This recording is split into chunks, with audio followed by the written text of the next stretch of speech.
இலங்கையில் எந்தவிதமான போர்க்குற்றங்களும் இடம்பெறவில்லை என்று பிரதி அமைச்சர் கூறிய விடயத்தை மிகவும் வன்மையாக கண்டிப்பதாக தமிழ் தேசிய மக்கள் முன்னணி பேச்சாளரும் சிரேஷ்ட சட்டத்தரணியுமான கனகரத்தினம் சுகாஷ் தெரிவித்துள்ளார்.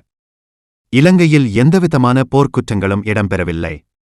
போரின் போது நிகழக்கூடாத சில விடயங்கள் நடந்திருக்கலாம் என பிரதிப் பாதுகாப்பு அமைச்சர் அருண ஜெயசேகர ஊடகம் ஒன்றுக்கு வழங்கிய செவ்வியில் தெரிவித்துள்ளார். அதற்கு பதிலளிக்கும்போதே சுகாஷ் இவ்வாறு தெரிவித்தார்.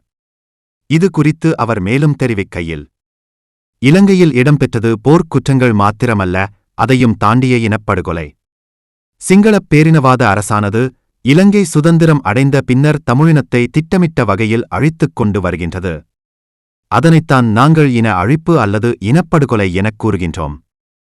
பிரதி அமைச்சர் உண்மையை அறியாதவராக கதைக்கவில்லை. நடந்தது என்ன என்று அவருக்கு நன்றாகவே தெரியும்.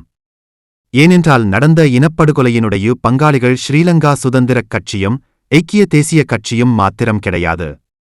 பிரதி அமைச்சர் சார்ந்த ஜனதா விமுக்தி பெரமுனவும் இதற்கு பதில் சொல்ல வேண்டும்.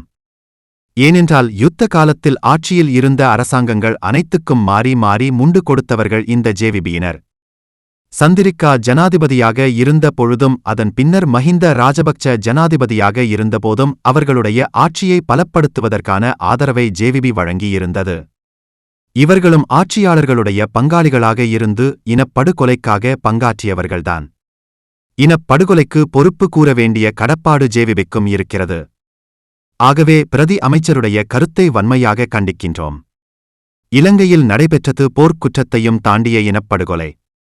இதற்கு முற்றுமுழுதான சர்வதேச விசாரணைதான் தீர்வாக அமைய முடியும் என்றார்.